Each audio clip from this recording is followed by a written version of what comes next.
Nakaupo ako sa dulong upuan ng isang maliit na lumang coffee shop. 17 years old ako noong una kong napunta dito kasama si Dan, ang aking ka-live-in noon. Oo, noon. At oo, 17 years old pa lamang ako nang nagsimula akong makipag-live-in sa aking first boyfriend at first love at masasabing one great love na si Dan. At ngayon ay muli akong napadako dito sa edad na 30. Marami na ang nagbago. Pananamit, ang makeup ko, ang buhok ko at pabango ko. Lahat ay bago na. Nilabas ko ang salamin ko mula sa aking makeup kit. Pinagmasdan ang aking sarili. Makilala pa kaya ako ni Dan kapag nakita niya ako ngayon? Oo, Papa Dudut, magkikita kami ngayon. Matapos ang ilang taon naming hindi pagkikita, nagkaroon na kami pareho ng lakas ng loob na maghara para sa closure na matagal na naming tinakbuhan at tinaguan. Oras na rin. Sa ganitong edad namin ay siguro naman ay naambunan na kami ng maturity para i-handle ang aming sitwasyon. Hindi ko alam ang mararamdaman ko noon, may halong kaba, takot at excitement. Hindi ko alam kung alin sa mga ito ang gusto kong unang maramdaman. Si Dan ang una sa lahat-lahat ko. Normal lang naman siguro na maramdaman ang ganito ngayon.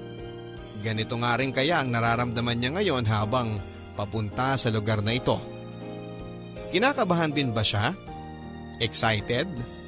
Ano rito ang una niyang nararamdaman? Hindi ko mahulaan pero sana hindi kami nagkakalayo ng nararamdaman dahil tulad ko, alam ko, ako rin ang una niya sa lahat. Para maibaling ang aking atensyon sa ibang bagay ay pinagmasdan ko na lamang ang aking kape at ang corned beef pandesal na naging paborito ko noong 17 ako. Naalala ko pa, ito ang madalas naming umagahan at minsan ay baon pa namin sa trabaho ni Dan. Hindi kami nagsasawa dito. Paborito namin itong pareho. Kapag nakakaluwag ay nagdadagdag kami ng keso sa corned beef pandesal na yon. Sabay namin kakainin yon sa umaga habang nagkukwentuhan tungkol sa mga panaginip namin. Ang saya-saya noon. Naaalala pa kaya niya yon? Habang hinihintay si Dan, ang dami-daming alaala ang pumasok sa utak ko. Mga alaala naming pareho. Kahit na ilang taon na ang nakalipas, malinaw pa rin itong tumakbo sa utak ko na akala mo'y teleserye sa telebisyon. Aminin ko sa inyo, hindi ito nabura sa alaala ko. Ang mga binuo naming alaala ni Dan ay ang mga pinakamatamis at pinakamapait na sandali ng buhay ko. Bakit ko ito nasabi? Malalaman niyo ito ngayon kapag binalik ko na ang nakaraan naming pareho. Ako po si Rosie at 17 anyos noong nagsimulang makipag-live-in. At eto ang aming kwento.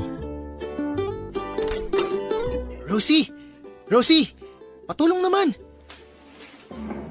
Oh, saan mo naman nakuha ang mga monoblock na yan? Binili ko sa mall. Binili sa mall? Ha, lokohin mo pa ako. Tingnan mo ngang ang dumi-dumi oh. Pudpud na yung mga pa tsaka puro gasgas yung ibabaw. Joke lang. Binigay ni Aling Karing. Aling Karing? Yung kapitbahay natin na may karinderya. Magpapalit na raw ng mga upuan. Kaya pinamigay na niya yung iba. Itong dalawa na nga lang inaabutan ko kasi naunahan ako ng mga nasa kabilang kanto na suki niya. Walang mesa? Ito na nga lang yung naabutan ko eh. Di bale, kapag nagkapera na tayo, bibili tayo ng mesa at mapapalitan natin yung mga monoblock na upuan na yan na mas bago at may parang, ano ba yun? Yung parang kutsyo na mauupuan? Hayaan mo. Basta masipag lang tayo makakabili tayo kahit sofa pa yan. At TV. At ref? Tapos maraming pagkain yung ref. Bibili tayo ng magkakaternong baso at plato. Tapos yung kutsara tsaka tinidor na yung makakapal talaga. Hindi yung sobrang nipis na nakakasugat na ng dila kapag sinusubok. Tapos, bibili tayo ng marami pang merienda natin, no? Ay, puro pagkain na nasa utak mo, ah. Ikaw kaya una nagsabi ng pagkain, sinundan ko lang eh. Ay, yung tiyan ko. Oh. Mukhang kailangan mo na nga ng merienda. Ikaw ba naman mapagod katutupi ng mga damit na pinalondre kanina? Tingnan natin kung di mag-rally mga bulati mo sa tiyan. O sige na. Dahil alam kong napagod ka sa trabaho mo, di ililibre kita ng pandesal na may corned beef. Tapos ipagtitimpla pa kita ng matapang na kape.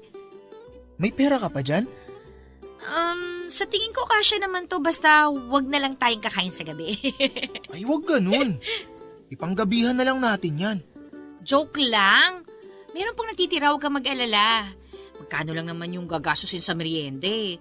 Isipin na lang natin na pang-celebrate natin yun. Pang-celebrate saan? Sa pagsisimula natin sa buhay, magka-live-in. Sa pagsisimula natin sa forever? Sa pagsisimula natin sa forever. 16 years old kami noong nagkakilala kami ni Dan. Pareho kaming helper noon sa isang laundry shop pero umalis din ako kaagad kasi mas malaki yung sahod sa nakita kong trabaho sa isang bentahan ng mga segunda manong mga damit sa palengke. Naiwan doon si Dan dahil wala pa itong mahanap na trabaho. Mas malaki naman ang kinikita niya doon kesa sa akin. May extra rin siyang trabaho sa pagbabantay ng parking lot na parehas na may-ari ng laundry shop. Bukod sa tip na natatanggap niya sa mga nagpa-park, libre pa ang kanyang agahan at tanghalian na bigay ng amo niya. Tapos kapag Sabado at Linggo ay nakaka-extra pa itong maging delivery boy sa mga furniture at appliance malapit sa amin. Samantalang ako ay libre na ang aking tanghalian sa bago kong pinagtatrabahuhan. Minsan kapag malaki ang naibibentang mga segunda manong gamit, ay binibigyan ako ng aking amo ng pamasahe ko. Sapat na ang kinikita naming pareho para magsama na pareho. Kaya nung naging 17 years old kami, ay nagdesisyon kaming magsama na. Bukod sa makakatipid kami ng renta, ay makakasama pa namin ang isa't isa sa pang-araw-araw. Alam kong bata kami noong nagsimula kami sa pagli-live-in. Wala pa sa tamang edad pero wala namang kumontra dahil una sa lahat ay wala namang kaming parehong pamilya na magsasabi sa amin na hindi kami pwedeng magsama. Hindi ko alam kung plano ba to ng Diyos. Planong pagtagpuin kaming pareho na iniwan ng mga magulang namin at sa mga batang edad ay natutunan namin na buhayin ang aming mga sarili. Pareho din kaming 8 years old noon. Base sa kwento sa akin ni Dan ay iniwan siya ng kanyang ina sa poder ng kanyang tiyuhin. Sabi mag-a-abroad daw pero hindi naman pala totoo. Sumama ito sa isang lalaki at doon tumira sa Mindanao. Wala na rin kasi siyang tatay at maagang namatay ang tatay niya dahil sa sakit sa atay. Wala din naman silang perang mag-ina kaya tinanggap na nila na hanggang doon na lang ang buhay ng kanyang ama. Hindi na nila nilaban pa. Ang tiyuhin niya ay isang Kristo sa isang sabungan. Madalas ay sumasama siya para matuto dahil ang sabi ng tiyuhin niya balang araw ay ipapasa sa kanyang trabahong yon. Pero hindi na nangyari yon.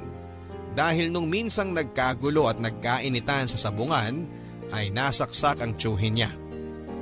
Mula nga noon ay wala nang tumulong bumuhay sa kanya. Palipat-lipat siya ng bahay na pinagkakatulungan para lamang may makain, kahit wala ng sahod. Bata pa lang ay naabuso na siya sa pagtatrabaho. Ako naman ay iniwan din ako ng aking nanay sa poder ng aming lola. At hindi ko na alam kung bakit niya ako iniwan. Mabait ang lola ko. Mahal na mahal ako noon. Sa akin na umikot ang mundo niya dahil wala na rin naman akong lolo na kasama niya sana sa pagpapalaki sa akin. Lahat ng gusto ko basta makayanan niya ay ibibigay niya. Sana nga ay hindi niya ako sinanay sa ganitong buhay dahil nung na-stroke ito ay dito na ako nagsimulang mahirapan. Hanggang sa namatay na lamang ito. Hindi ko alam ang gagawin ko noon. Basta ang alam ko, nagdasal ako ng nagdasal na sana sa lamay ng lola ko ay bumalik na si mama para kunin ako, pero nailibing na nga ang lola ko at lumipas pa ang ilang araw, pero ni anino ni nanay ay hindi ko nakita pa. Hanggang sa ampunin ako ng aming kapitbahay, hindi para gawing anak nila, kundi gawing kasambahay.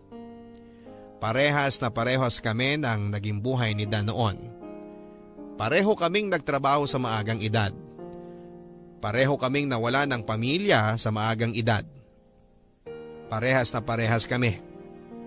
Kaya naman noong nagkakilala na kami ay hindi namin pinakawala ng isa't isa. Ang mga katulad namin ang nagsasama talaga.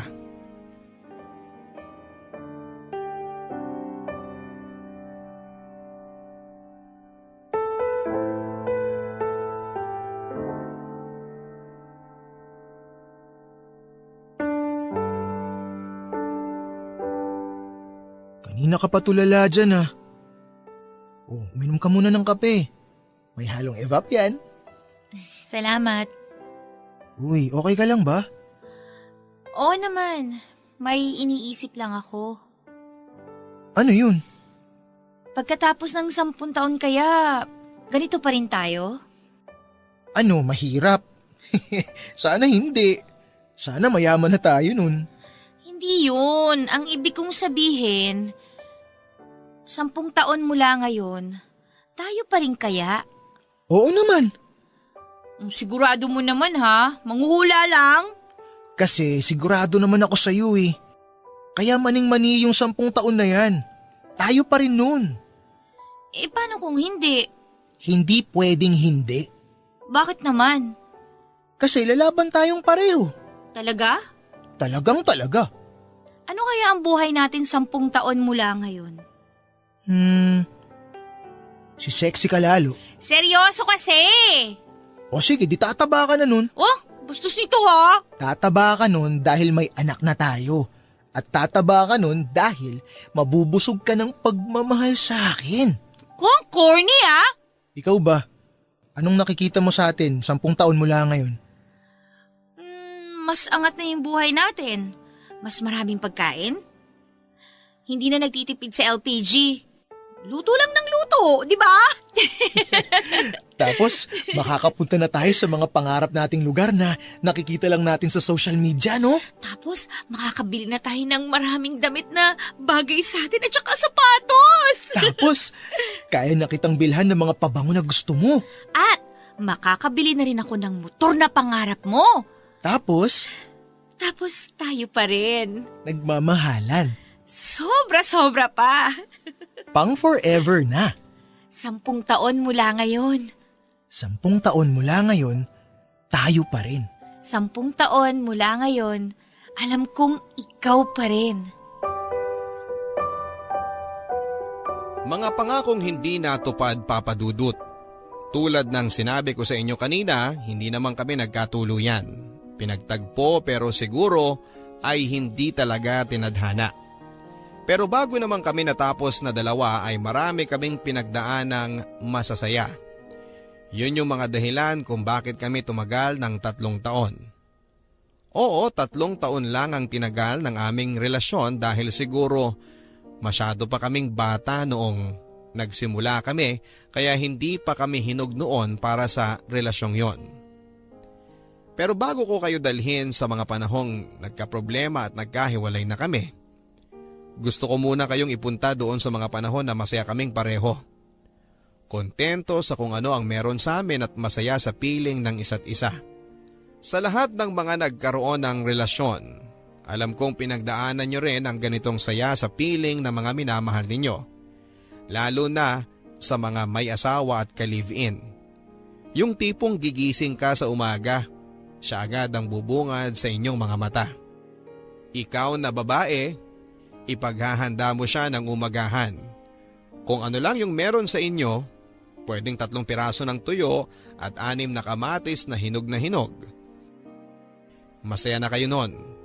Pilit na pinagkakasya ang kakaunting tuyo na meron kayo para lamang matakpan ang gutom ninyong pareho, para may lakas kayo sa pagtatrabaho. At kapag tapos na kayong kumain, si lalaki naman ang magliligpit ng kinainan. Siya na rin ang magtitimpla ng inyong kape. Pareho kayong mauupo magkaharap at paplanuhin na ang gagawin sa buong araw at sa mga susunod. Kapag oras na para umalis, sabay kayong lalabas ng bahay na magkahawak ang mga kamay. Ihahatid ni lalaki sa babae sa trabaho at hihintayin na makapasok siya sa loob bago umalis.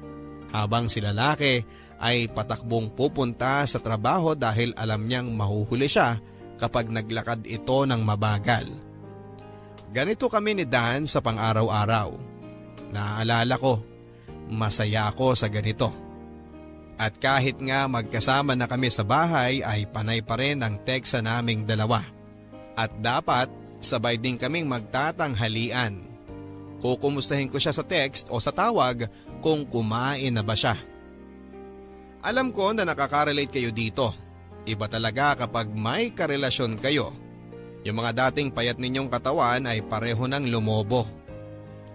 Sa bandang gabi naman, dahil mas nauuna siyang matapos sa akin sa trabaho, ay nag-aabang na ito sa labas ng trabaho ko. Habang ako ay nagmamadali ng mag-ayos para makauwi na kami pareho. May mga pagkakataon naman na nag-o-overtime si Dan sa laundry shop, lalo na kapag Biyernes. Kaya naman ako na ang pumupunta sa kanya para hintayin siya.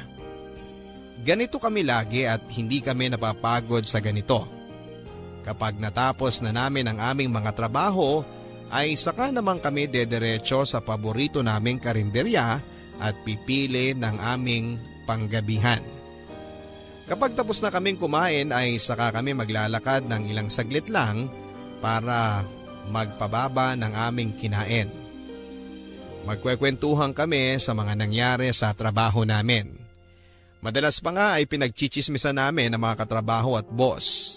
Minsan, naglalabas kami ng hinaing kapag pakiramdam namin ay hindi tama ang ginagawa sa amin sa trabaho o kung may napansin kaming mali sa ginagawa ng aming mga katrabaho. Para na kaming mag-best friend na dalawa. Nagsasabihan ng lahat-lahat sa amin. Kapag naubos na ang aming kape, ipagpapatuloy pa namin ang pakikinig sa radyo. At kapag naramdaman na naming babagsak na ang aming mata, ay saka kami papasok. Dala-dala ang tasa at ang aming radyo. Kapag maayos na kaming pareho at nasiguro na naming maayos ang bahay, ay saka kami matutulog na. Habang nakabukas ang radyo, magkayakap kaming dalawa. At bago tuluyang managinip ay hahalikan muna namin ang isa't isa. Kailangan pa rin kasi naming magtipid dahil nag-iipon pa kami ng pambili namin ng mga gamit. Kulang-kulang pa kasi ang inuupahan namin. Maliit lang naman ang boarding house namin. Gawa lang yon sa kahoy at yero na kung saan ay rinig namin ang bawat ganap sa kalsada dahil sa sobrang nipis ng bahay. Wala namang kaming magagawa kasi eto ang mura. Ito lang yung kasya sa mga sahod namin. Ang balak na lang namin ay pagandahin ito gamit ang mga kasangkapan na balak naming bilhin. Nagtitingin-tingin na kami ng mga second hand na ref. Marami daw nagbebenta nito sa bandang Cubao at swak sa pera namin. Siyempre, bibili din kami ng mas makakapal na kutsyon. Dahil yung kutsyon na gamit namin ay yung pang iniwan ng dating boarder doon. Manipis na ay nangangamoy pa. Pinagtitiisan na lang namin at pinapaarawan kapag wala kaming ginagawa. Binabawi na lang namin sa makakapal na kobre kama na nabili ko ng mas mura sa pinagtatrabahuhan ko. Marami pa kaming dapat bilhin at alam ko kapag tinitingnan ako ni Dan, ramdam niyang gusto ko nang buuin ang bahay naming yon para maaliwalas na sa paningin namin. Kapag gano'n na ang tingin niya sa akin ay susuklian ko yon ng isang tinging nagpapasensya. Yung tinging nagsasabing hayaan mo na. Balang araw makukumpleto na natin ang mga gamit na kailangan natin. Ganon lang. Masaya na kami noon at masayang masaya. Ang dami naming plano na gagawin, ang daming pangarap. Ang dami. Lahat ay inaasahan na kami na talaga. Nakadepende kami sa isa't isa. Ang sarap pala sa pakiramdam yung ganon kahit papaano. Dahil nga buong buhay namin ay wala kaming ibang dinedependahan kundi ang aming mga sarili para mabuhay. Pero mula nang dumating kami sa buhay ng isa't isa ay nagbago ang lahat. Sa wakas ay naranasan namin kung paano tulungan ang bawat isa. Na kapag hindi mo na kaya, andyan yung kapareha mong gagawa nun para sa'yo para hindi ka na mahirapan. Ang sarap pala ng ganong pakiramdam. Sobrang sarap. Naalala ko pa nga noong nagsimula pa lang kami at walang kaalam-alam sa buhay pagli-live-in. Ginagawa naming basihan ng gagawin namin kung ano ang napapanood namin sa TV o yung nakikita namin sa mga kakilala namin sa trabaho. Kahit nga yung mag-asawang kapitbahay namin ay nagagawa naming silipan para lang alam namin kung tama ba ang ginagawa namin sa buhay pagli-live-in. Mula sa pag-aalaga ni Mrs. kay Mister, kung paano niya ayusin ang idadamit nito sa umaga bago pumasok sa trabaho, kung paano tamang humalik, pati yun ay inaral naming dalawa papadudot para maging legit na mag-asawa kami. Pero kahit na anong gawin namin, ay may mga tao pa rin hindi kami tanggap sa ganitong sitwasyon. Minsan isang gabi, madang 10:00 na yon, nang naglalakad kami pauwi galing sa barbecuehan ay sinita kami ng mga tanod na nasa lubong namin. Palibhasa bukod sa itsura naming totoy at nene, ay ang katotohanang 17 pa lamang kami. Sinita kami noon at tinakot na idadala kami sa barangay hall kung hindi kami tatakbo pauwi dahil baka hinahanap na kami ng mga magulang namin. Umiling kami at sinabing wala kaming mga magulang. Tumahimik lamang sila at sinabing umuwi na lamang kami. Pero nung dinagdag pa namin na mag-asawa kami ay napabulalas pa sila ng tawa at hindi naniwala sa amin. Pailing-iling pa silang naglalakad palayo sa amin. Rinig na rinig namin ang pangiinsulto nila sa amin at ramdam na ramdam ko ang guhit ng sakit noon sa pride at puso ko. Pero niyakap ako ni Dan at hinalikan sa tuktok ng aking ulo. Noon naman ay nawala lahat ng alinlangan at galit sa akin at ito ang alaalang binabalikan ko sa tuwing nararamdaman kong kontra ang mundo sa aming relasyon. Ang relasyon namin ay hindi naman laging puro paru-paro at bahaghari. Tulad ng ibang relasyon ay may mga pinagdadaanan din kaming problema na nire-resolba namin oras na salubungin kami nito. Kadalasan naman ay mga simpleng hindi pagkakaintindihan lamang, tulad ng sino ang dapat maglinis ng CR o kaya naman ay bakit nagmamantika pa rin ang lababo. Pwede ring pag-awayan ang mga langgam sa mesa dahil sa hindi tinapong supot ng chicherya. Ganon lang. Minsan mga pinag-aawayan pa namin kung sino ang nakahulog ng sabon sa kubeta at hindi inahon pa. Mga ganyang away na alam naman naming pareho na nangyayari hindi lang sa amin kundi sa iba't ibang tao din. Ito yung mga away na pinagpapasensyahan na lang para hindi na lumala pa. Mga maliliit na bagay na dapat ay pinag-uusapan bago matulog sa gabi para maaliwalas ang paggising sa umaga. Mula noong nagsama kaming dalawa ni Dan sa bahay ay pansin ko ang pagiging makalat nito at pabaya. Naiisip ko na lang na palibhasa ay lalaki kaya ganun siguro. O baka naman dahil walang nakalakhang magulang na magtuturo sa kanya kung paano nga ba ang maglinis ng bahay at mga kalat. Swerte ko na lang at kahit ini-spoil ako ng lola ko ay naturuan pa rin ako nito sa mga gawaing bahay. Ang rason kasi ni lola ay babae ako. Huwag daw akong aasa na tulungan ako ng mapapangasawa ko sa pag-aayos ng bahay dahil ang trabaho ng mga lalaki ang magdala ng pera na gagastusin sa pang-araw-araw. Noong bata ako ay tanggap ko na ang ganitong prinsipyo ni Lola. Pero nung lumaki ako at nagkaroon na rin ng trabaho ay dapat patas pa rin sa gawaing bahay. Hindi lang si babae ang maglilinis. Hindi lang si lalaki ang maglalagay ng pera sa bahay. Dapat ay laging patas. Pero sa lagay namin ni Dan ay mukhang hindi siya open sa konsepto na yon. Dahil kahit pareho kaming kumikita, parang ako pa rin ang gusto niyang magtrabaho at maglinis ng bahay. Dan! Ano ba naman to? Oh, bakit? Ano yun? Eh di ba sabi ko naman sa'yo, kapag tapos ka na sa pinagkainan mo, hugasan mo naman kaagad. Alam mo namang nakatago lang yung mga langgam sa sulok-sulok ng kusina eh. At saka naghihintay lang na maruming mangkok eh. Eh kasi hinihintay nga kita na dumating at kumain muna para sa para isahang paghuhugas na lang ng plato para di sayang yung tubig. So ang lagay, ako pa rin yung maghuhugas pagkadating ko, ganon. Eh mas magaling ka namang maghugas kaysa sa akin eh. Kahit pinagkainan mo man lang, ano ba naman? Eh kapag ako naghuhugas tapos mamantika magagalit ka rin kaya mas maganda na ikaw na lang. Kaya nga ang sabi ko, aralin mo kung paano yung tamang paghuhugas ng plato para naman hindi mamantika. Eh, late bloomer ako sa mga ganyan eh. Di ko na mapag-aaralan pa yan. Da naman! Baka kahit aso, turuan ko maghugas kapag sinaulo niya ay magagawa niya. Ikaw pa kaya? Bakit kailangan mo ikumpara ako sa aso? Eh hindi kita kinukumpara. Ang sa akin lang naman, sana marunong ka rin sa mga gawaing bahay. Kasi hindi naman pwedeng ako na lang lagi yung gumagawa dito. Pero di ba babae ka? Kaya dapat ikaw ang gumagawa ng mga ganun. Oo nga, babae ako. At may trabaho katulad mo para makapagbigay ng pera sa bahay na to. Nireklamo ko ba sa'yo yon? Huwag na natin pag-awayan yan, please. Sige na, ako na maghuhugas. Magpahinga ka na at huwag ka na mabunganga. Hindi ako magbubunga nga kung tama yung ginagawa mo. Kaya nga, sorry na, di ba? Huwag nang pag-awayan, di ba? Ay nako, ewan ko sa'yo. Lagi ka nalang ganyan. Kahit mali mo, pilit mong ipinapasa sa akin para ako yung magmukhang masama. Rosie!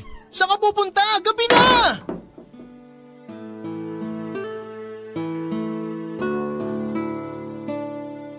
Naalala ko noon nung gabing yon. Naglalakad-lakad lang ako sa barangay namin at hindi alam kung saan pupunta.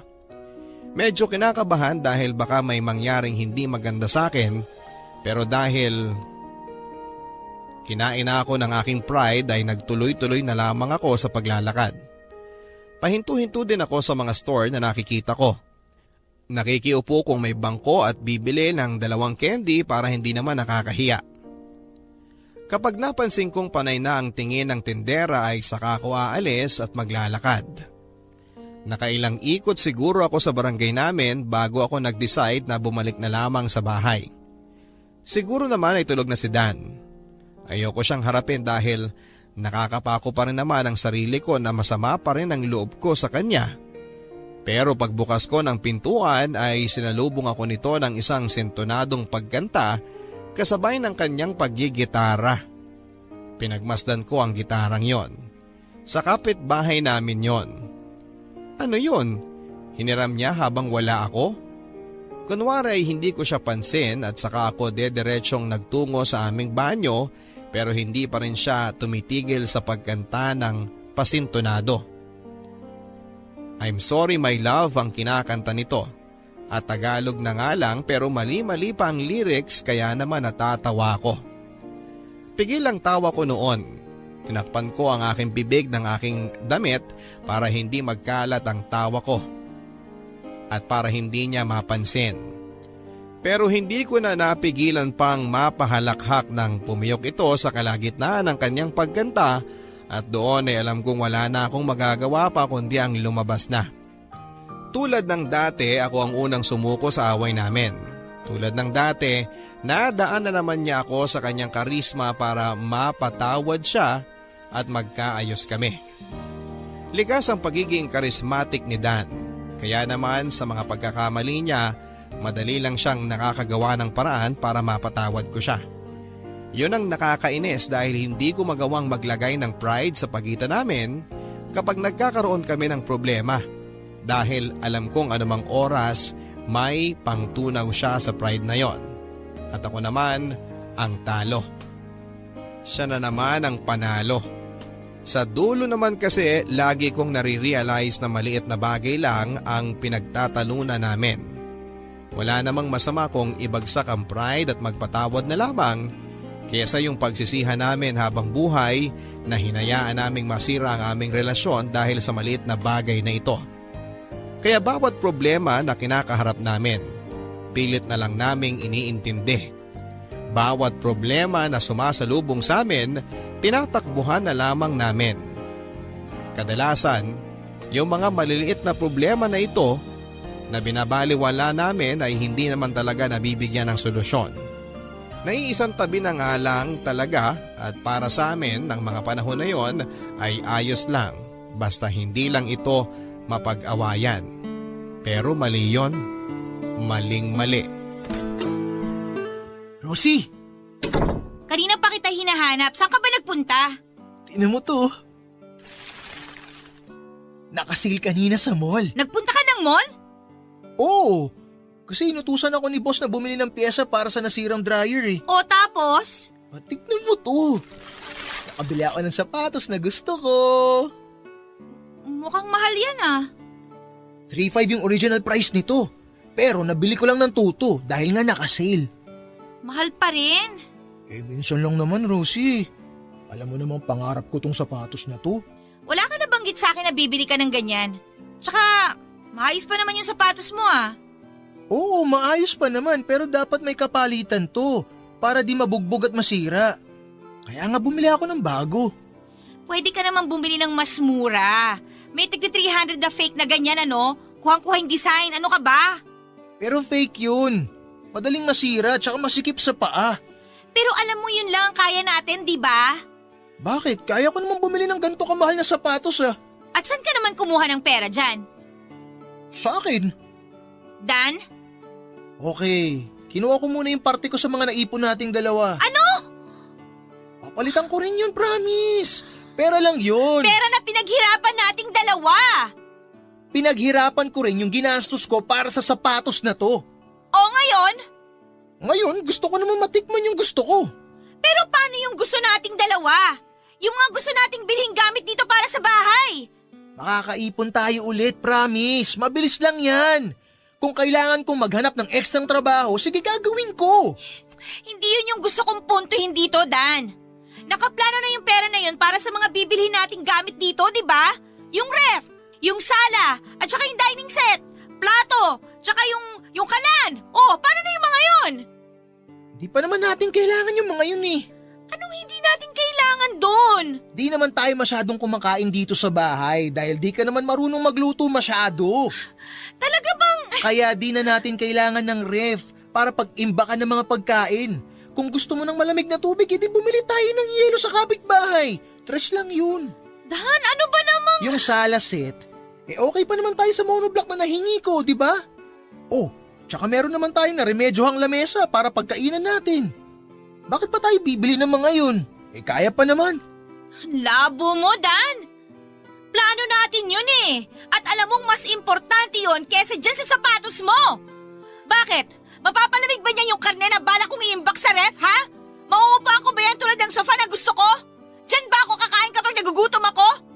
Pwede bang maglabas ng apoy yan kapag magluluto na ako? Sumagot ka! Ewan ko sa'yo! Kinuha ko lang naman yung parte ko ah! Kung gusto mong bumili ng mga gamit na yon, edi gamitin mo yung natirang pera. May 2,000 pa ron. Kung ano-ano pinagsasabi mo? Hindi yun sa 2,000 lang eh! Ano? Ayoko na makipag-away sa'yo! Oh, saan ka na naman pupunta? Tulad ng dati, ang solusyon ay ibalibag ang pintuan. Kung patuloy kami sa argumentong yon, hindi kami matatapos. Hindi rin kami parehong mananalo dahil alam naming parehong may sasabihin ang bawat isa. Kailangan ko lang sigurong magpalamig. Baka mamaya ay kakalma na ako. Tulad din siguro ng dati, pag uwi ko, may nakahandang pasori si Dan sa akin. Pero sa pagkakataong yon ay binahayan din siya ng pride at hindi niya ginawa ang ginagawa niya sa akin dati kapag nagkakaroon kami ng away. Walang pagkanta, walang paggitara, pagsorry o paglalambing man lang. Naabutan ko itong tinitignan at pinipicturan ang kanyang sapatos. Tinignan kong sandali ito pero bumalik muli ang atensyon sa sapatos. Mas lalo akong napika. Diretso ako nun sa kama at pinilit matulog, maya-maya pa ay sumunod na siya. Akala ko noon ay yayakapin niya ako para mag-sorry na pero tumalikod ito hanggang sa nakatulog na. Kinabukasan ay pareho kaming walang imik. Walang balak magbaba ng pride ang isa sa amin. Hanggang sa gabi ay wala kaming imikan hanggang sa ako na lang ang hindi nakatiis at kinausap ko siya. Nagtanong kung may dumating na bang bill ng kuryente. Umiling siya. Doon na kami nagsimulang mag-usap na parang wala lang nangyari nung nakaraang gabi. Na isang tabi na naman ang problema. Patay mali siya. Walang nagsorry sa pagkakataong ito. Hindi na solusyonan ang problema. At sa mga sumunod ay ganoon na rin ang nangyari.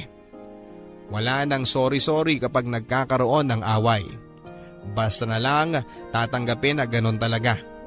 Hindi mag-aargumento at hindi na lang mag-uusap at iimik kapag pareho ng malamig ay saka mag-uusap tungkol sa ibang bagay na kunwari ay walang ibang nangyaring problema.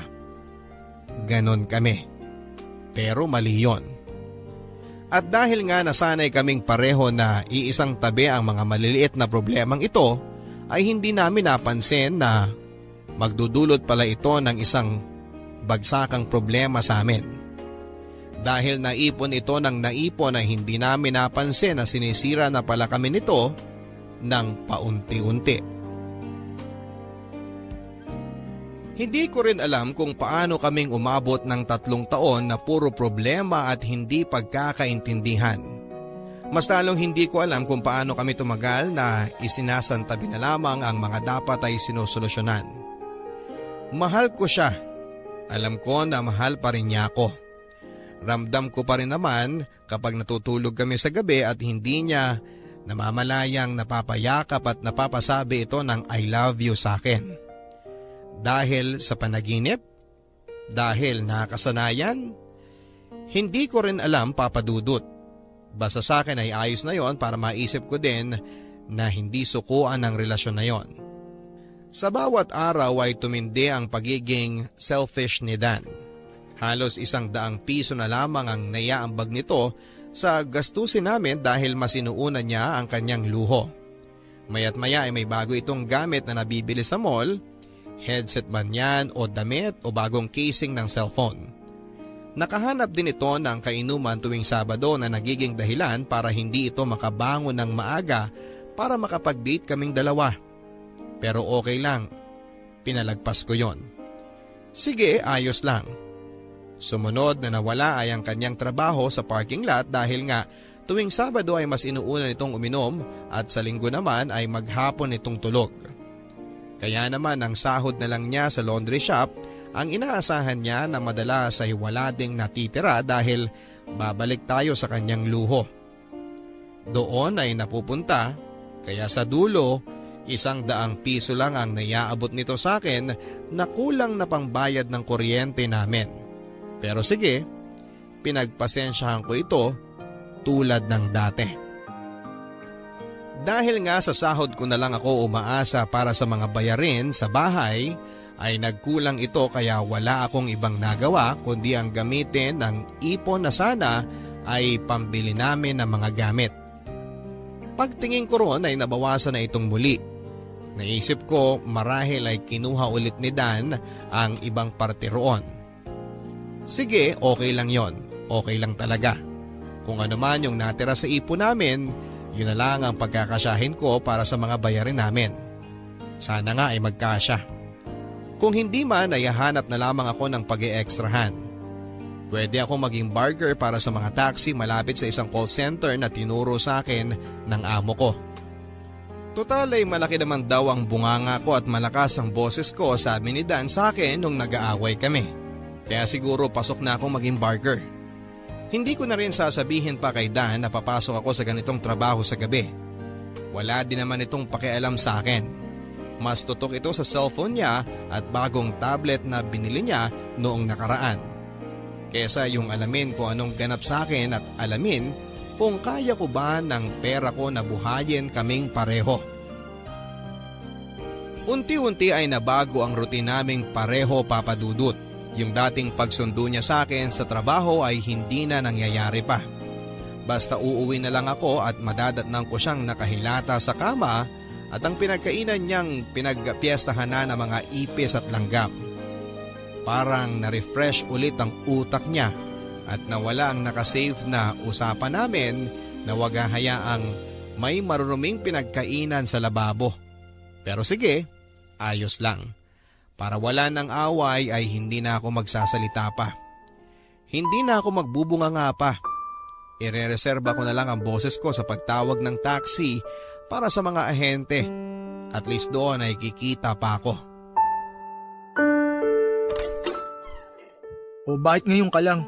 Galing ako sa trabaho. Alas 7 natatapos ang trabaho mo, di ba? Alas 3 na ng madaling araw. Anong klase bang tindahan ng segunda mano yung pinagtatrabahuhan mo na yan, ha? Barker ako ng mga taxi sa call center. Kailan pa? Isang buwan na. Bakit ngayon ko lang nalaman to? Nagtatanong ka ba? Isang buwan na akong umuwi ng ganitong oras, pero nagtanong ka ba?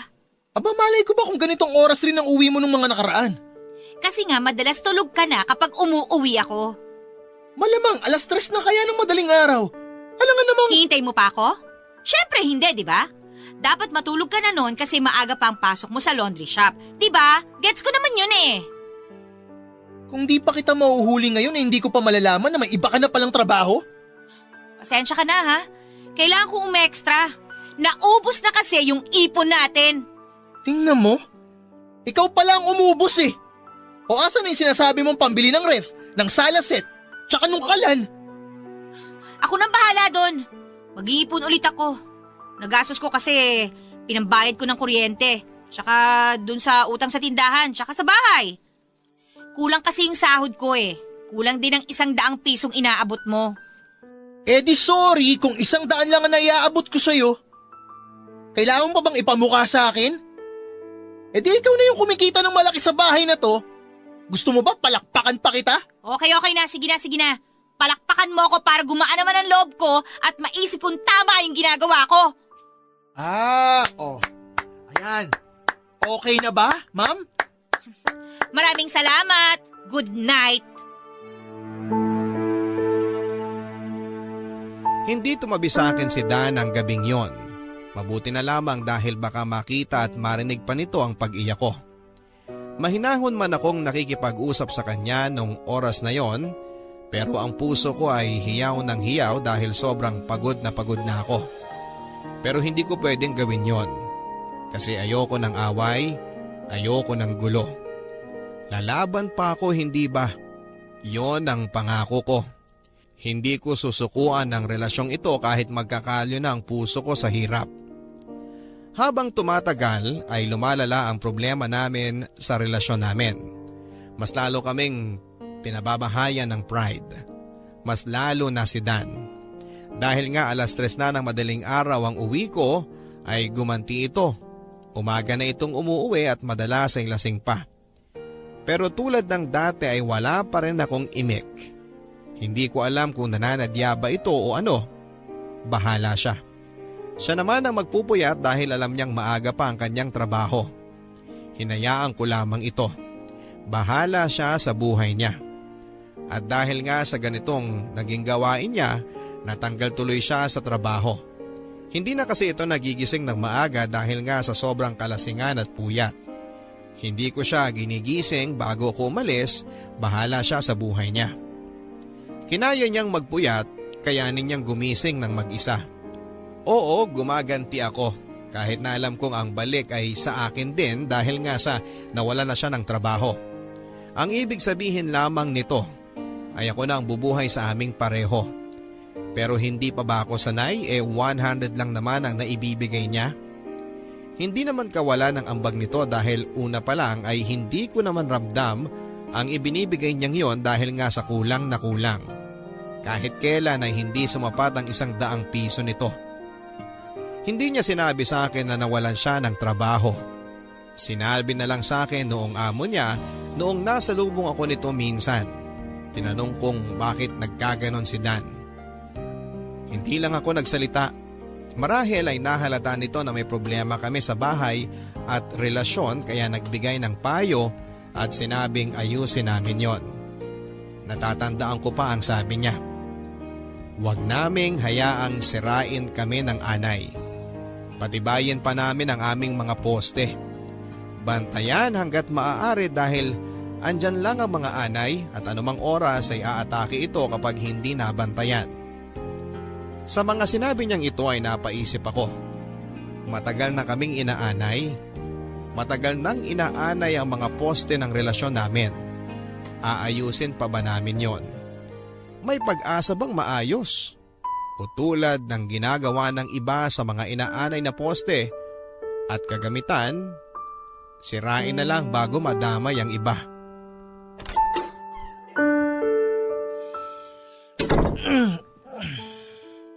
May ulam pa ba? Wala. Di naman ako nagluto.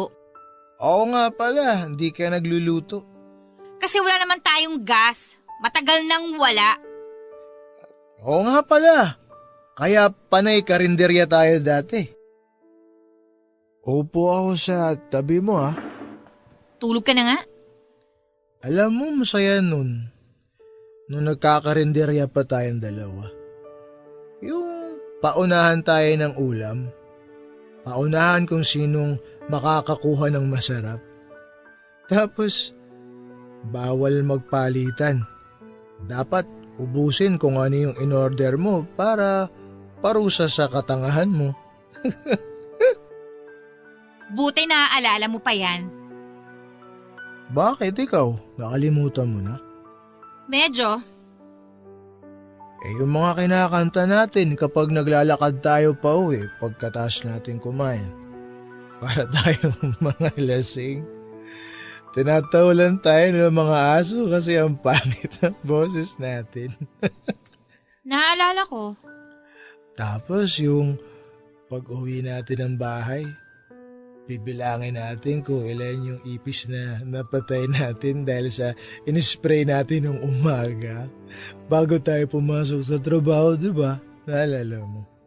Tapos makokonsensya ka kasi may baby ipis kang napatay. Tapos tatawanan kita. Naaalala ko nga. Yung mga pinag-uusapan nating plano, gagawin natin sa mga susunod na buwan at taon. Yung mag-iipon tayo para makumpleto yung mga gamit natin? Oo. Naalala ko yan.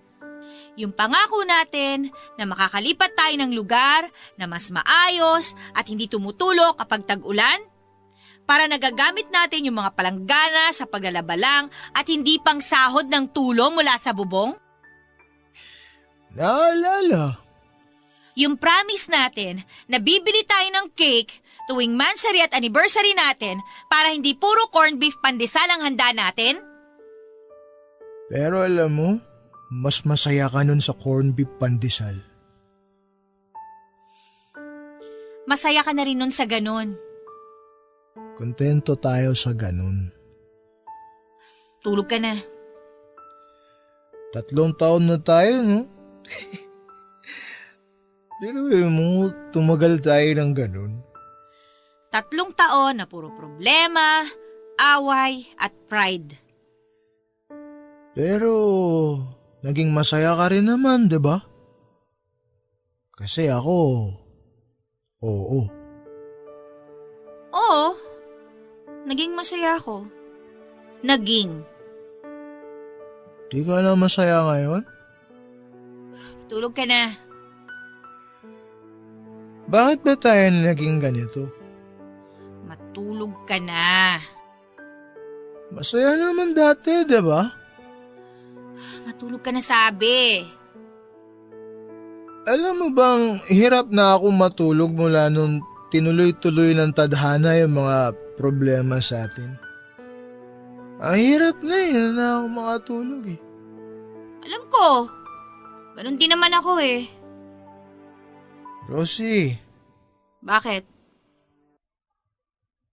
matulog na tayo? Sige.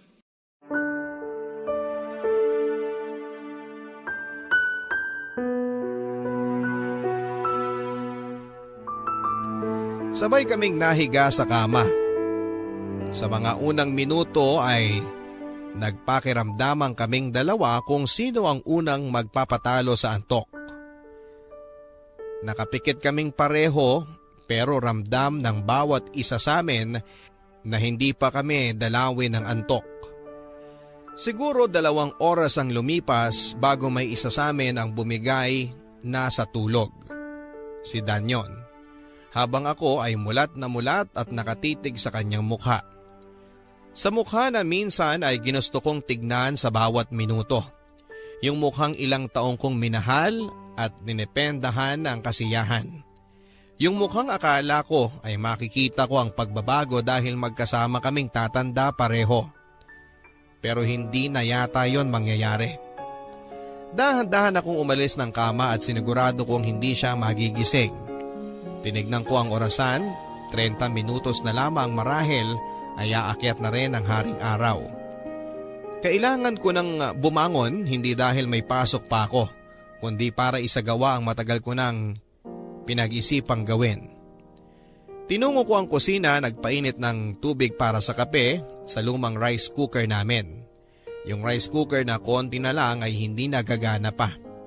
Yung rice cooker na pinagpapainitan na lang ng tubig, pampaligo at pangkape dahil hindi naman kami nakabili ng bigas para magluto. Sinaling ko ang ibang mainit na tubig sa termos. Baka kasi maisipan ni Dan na magkape pagkagising niya. Sayang din naman kung itatapon ko yon. Nagtimpla na ako ng kape, hindi ako naglagay ng evap o asukal.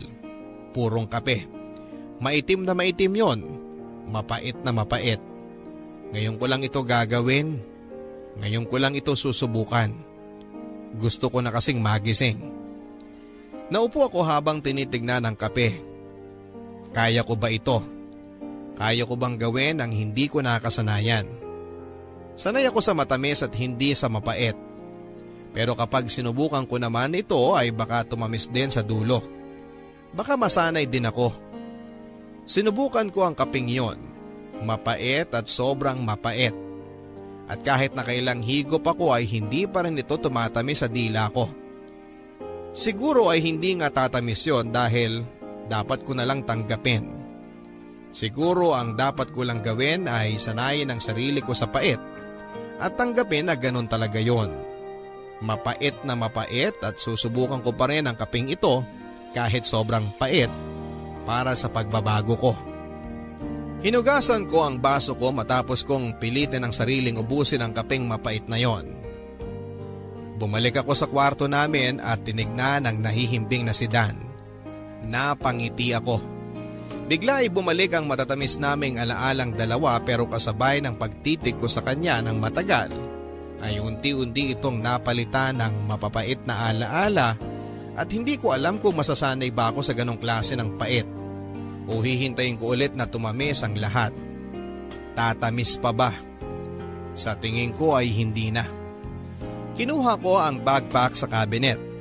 Backpack na napuno na ng aking damit na kailangan ko para sa plano ko. Kinuha ko lang ang kailangan ko. Yun lang naman ang dapat. Hindi ko na kailangan ng maraming bitbit sa gagawin ko. Baka makadagdag lang ito sa bigat ng dibdib ko. Oras na para gawin ko ito. Matagal ko nang pinag-isipan. Oras na para isabuhay ko. Aalis na ako. Aalis na ako sa bahay na minsang naging matamis para sa akin pero sa huli ay naging mapait na.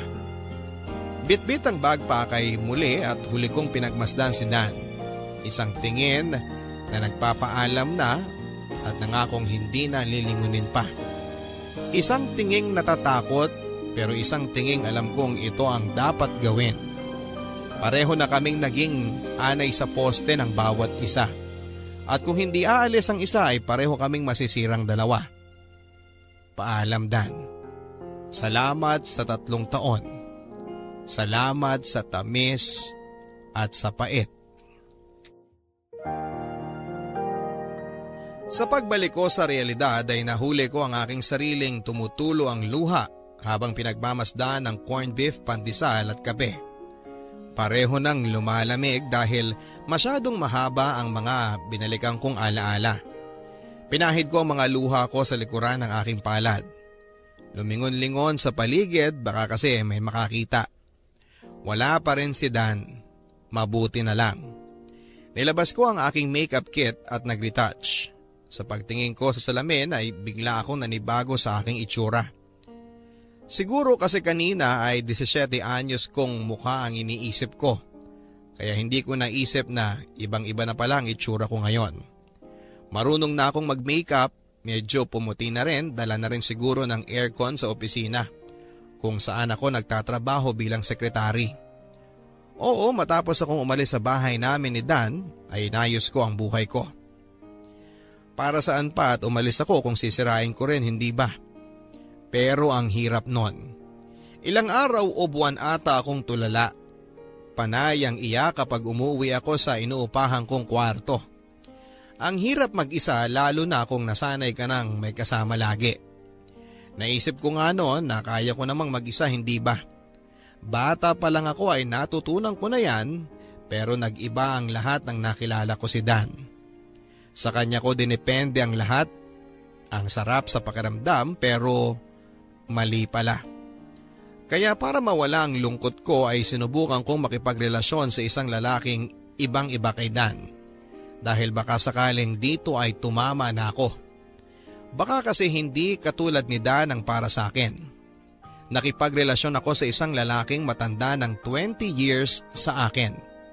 Isang byudo pero may maliit na negosyo at masipag. Hindi katulad ni Dan na wala nang trabaho ay tamad pa. Marunong din sa bahay, hindi katulad ni Dan. Basta lahat-lahat ay ibang-iba kay Dan. Akala ko kasi ay dito ako magiging masaya pero mali pala. Sa dulo kailangan din naming maghiwalay dahil hindi ako masanay. Nakakatawang isipin na sa piling pa rin ni Dan ang gusto kong puntahan para maging masaya. Pero tapos na eh. Tapos na. Naalala ko pa na ilang beses akong sinubukang hanapin ni Dan. Nakailang beses itong nag-text at tawag bawat araw. Ang haba ng kanyang mensahe sa akin na halos hindi ko na binabasa. Bura agad. Ayaw kong maging marupok dahil alam kong nasa tamang direksyon ako. Nagpalit po ako ng bagong number. Neto na lang din akong sumubok na gumawa ng Facebook account dahil alam kong hahanapin ako ni Dan sa Facebook.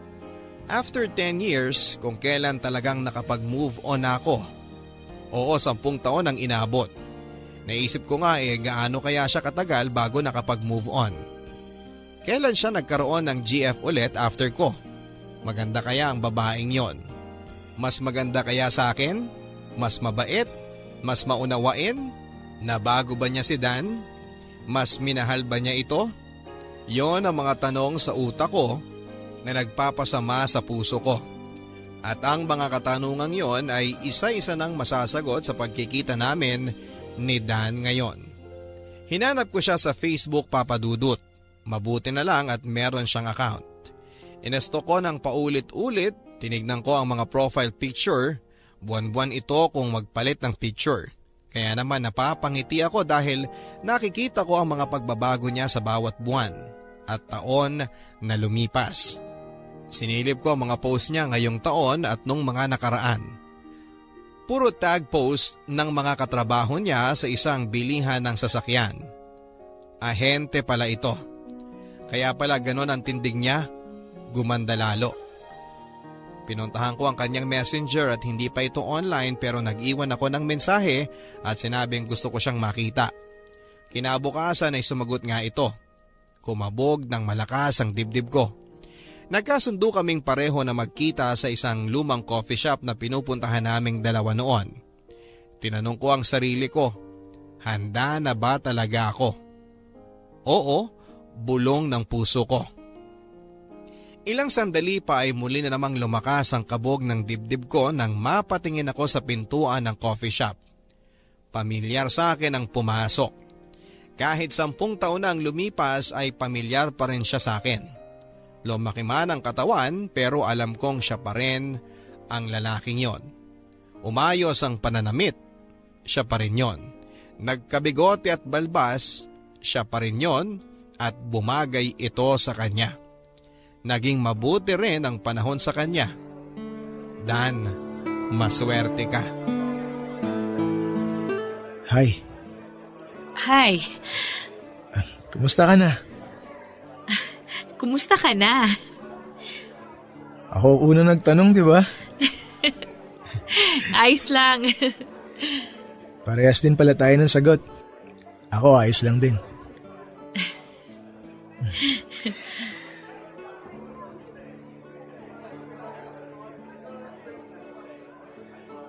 10 years. Oo. Wow. Ang tagal na pala, no? Kaya nga eh. Parang kailan lang magkasama tayo nun sa bahay tapos... Nag-aaway. Bago yung mga away, masaya tayong magkasama. Karinderya dates natin, no? Oo, yung mga date natin sa park noon tapos meron lang tayong lalagyan ng kape. Yun lang yung baon natin. Solve na tayo. Tapos may candy sa bulsa. Pantawid gutom, ano? Correct.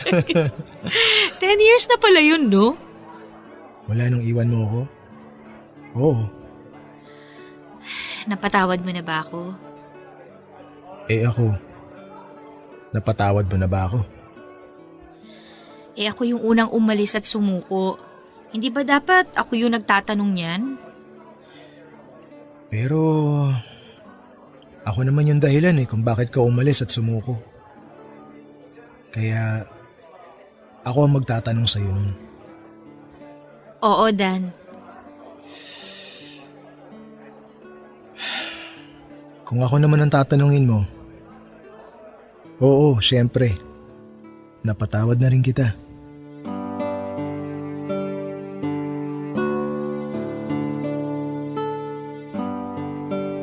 Nagkatingin ang kaming dalawa at pamilyar ang lahat kahit ilang taon na ang lumipas. Wala munang nagsalita sa amin. Basta nagkatinginan lang. Walang ilangan tulad ng dati kahit na ang tagal-tagal na mula noong huli kaming nagkita. Si Dan ang unang bumasag sa katahimikan. Muli niya akong kinumusta. Hindi ko alam ang isasagot ko kasi nakasagot na ako kanina pero nagsabi na lang ako sa mga pangyayari sa buhay ko after kong umalis sa bahay namin. Nagpakatotoo ako. Sinabi ko na hindi ako nadalian sa buhay na wala siya sa buhay ko. Tahimik siyang nakikinig. Matagal-tagal na rin naman at oras na rin para ilabas yung mga nangyari sa ilang taon naming nagkalayo. Ang sabi ko ang daming gabi na hindi ako makatulog dahil hindi ako sanay na walang yumayakap sa akin. Hindi ako sanay na walang kaagaw sa kumot na dati naming ginagawa lalo na kapag pasapit na ang madaling araw sa mga buwan lalo na ng Disyembre hanggang Pebrero. Matagal din akong hindi tumikim ng kape. Sabi ko sa kanya ngayong taon lang ulit ako sumubok magkape nang alam kong kaya ko nang tikman ng pait. Ang sabi ko sa kanya ay parang wala nang lasa ang init at ang kape para sa akin mula nang hindi na kami nagkasama. Nakatingin lang si Dan habang sinasabi ko yon sa kanya. Hindi ko alam kung ano ang tumatakbo sa utak niya. Ganon din ba siya? Tulad ko ay nahirapan din kaya siya? Oo, yun ang sagot niya. Nahirapan din siya noong nawala ako sa buhay niya. Ang kwento niya sa akin noong gumising siya bandang tanghali na akala niya ay pumasok lang ako sa trabaho kaya hindi naman siya kabado na wala na ako. Wala siyang kaalam-alam. Uminom pangaraw siya kasama ng kaibigan niya. Umuwi siya madaling araw tapos ay napansin niya na wala ako. Kaya natulog na lang siya. Nang magising siya ay wala pa rin ako. Naisip niya na baka hindi niya namalayan na dumating ako ng madaling araw at hindi na rin niya namalayan na umalis ako papunta ng trabaho. Wala siyang kaalam-alam na wala na pala ako. Lumipas ang 3 araw na ganon. Saka pa lang niya nahalata na wala na nga ako. Doon ay sinubukan niya akong hanapin, kontakin pero wala. Para daw siyang mababaliw noon. Hindi ko makain ng maayos, parayang inom at sa huli ay umalis na rin siya sa dating bahay namin dahil alam niyang hindi niya mababayaran ng upa doon para sa susunod na buwan at wala nang dahilan para manatili pa roon dahil wala na nga ako. Napakagatlabi ako sa mga pag-amin niya. Tinatanong ko siya kung ano ang naging gamot niya para makalimot. Umiling siya basta ang sabi niya isang araw ay tinanggap na lang daw niya na wala na ako. Hindi na ako babalik. Doon niya sinubukang bawiin ang dating siya. Ayusin ang dating siya.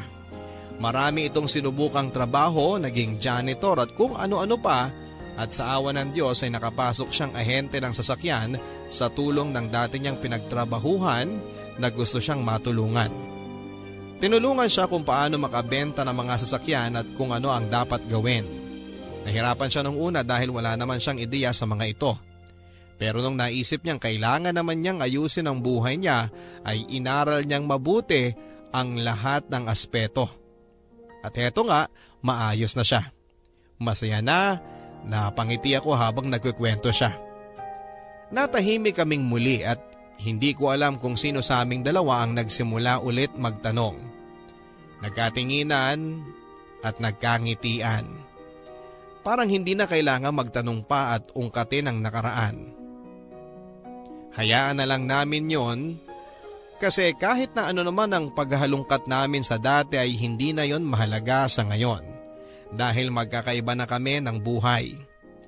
Magpasalamat na lang kami na naging parte kami ng kahapon ng bawat isa. Alam ko na sa isip ninyo dapat ay magtanong pa dahil kailangan ng closure. Pero para sa amin ay matagal na kaming nagkaroon ng closure. Yung pagtanggap na hanggang doon na lamang ang relasyon namin. Para sa amin ay yun na yung closure na kailangan namin. Bale, saan ang lakad mo ngayon yan? Mag-grocery lang ako. Masyado ata maaga natapos yung pag-uusap natin Hindi naman kasi kailangang pahabain pa eh.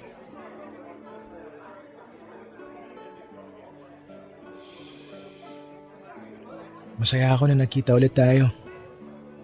Pagkatapos ng 10 taon. Dan, Ano yun? sorry ah. Tsaka maraming salamat din. Ha? Sorry kung hindi natupad yung mga plano natin dati. Naintindihan ko naman yun.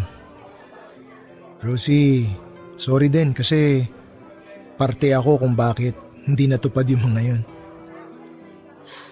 Maraming salamat. Para saan naman yan? Maraming salamat kasi pumayag kang magkita tayo ngayon. Rosie, Oh, salamat sa in-order mong corned beef pandesal para sa akin wala yun. Salamat talaga. O paano? Mauna na ako ha. Sige, Uy, ingat ka. ikaw din. Sige, bye. Bye.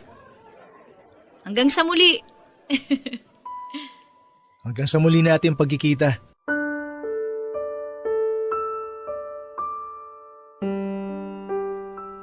That's it. Tapos na. Yung matagal kong hinintay na pagkikita namin ay natapos na rin. At oo, masaya ako.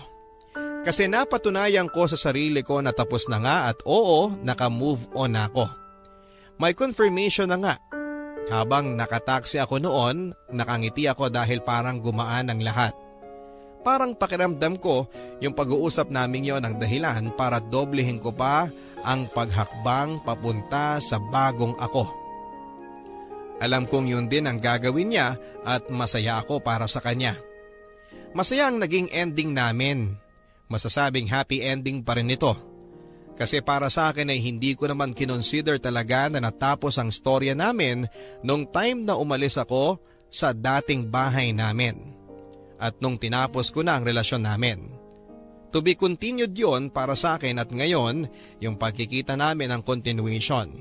Ang totoong ending at masaya ang ending na yon. Yun ang ending para sa akin. Hindi na naulit ang pagkikita namin yon. Wala ni isa sa amin ang sumubok na magtanong ulit kung pwedeng magkita pa at magkape. Kasi para saan pa? Tapos na naman. Para sa akin ay sapat na ang una at huli naming pagkikita sa lumang coffee shop na yon para tuluyan ang isara ang aming mga libro. Wala na po akong balak pang idagdag siya sa panibagong libro ng buhay ko. At alam kong ganon din siya.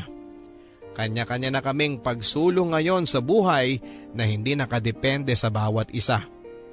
Tanging pasasalamat na lang ang meron ako sa puso ko para sa kanya dahil ang mga naging chapter niya sa buhay ko ang totoong bumuo sa libro ng buhay ko na kung wala yon ay hindi ko alam kung saan ako patungo. Siya ang nagbigay ng direksyon sa akin at habang buhay kong ipagpapasalamat yon. Maraming salamat sa iyo Papa Dudut sa pagbabahagi ng aking kwento o mas magandang sabihin ang aming kwento ni Dan sa inyong mga tagapakinig. Sana kahit papaano ay nasamahan nyo kaming ngumiti at umiyak hanggang ngumiti ulit sa pagtatapos ng aming kwento. Nagmamahal, Rosie.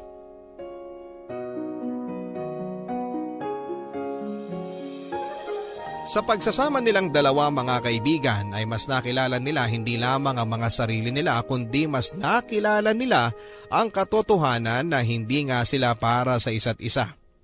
Sa naging relasyon po ni Dan at ni Rosie ay hindi man ito nagtapos na magkasama sila pero ramdam naman nating sinubukan po nila. Tulad ng ibang relasyon, umasa rin sila na matatapos sila sa forever pero sa realidad natin, kapag hindi na po kaya, sukuan mo na at yon ang naging desisyon nila sa dulo ng kanilang kwento. Hindi man ito ang plano pero kusang tadhana na ang nagtulak sa kanila para tapusin na ito. Ang kwento ni Dan at ni Rosie ay minsang naging kwento ninyo ng karelasyon nyo. Maraming pagkakaiba, hindi pagkakaintindihan, gulo, pero minsan ding tamis at lambingan. Pare-pareho man tayong may mga pinagdaanan sa relasyon pero magkakaiba tayo ng ginawang desisyon. Sina Dan at si Rosie ay piniling tapusin ang kanilang relasyon. Pero kayo, ano ang naging desisyon ninyo?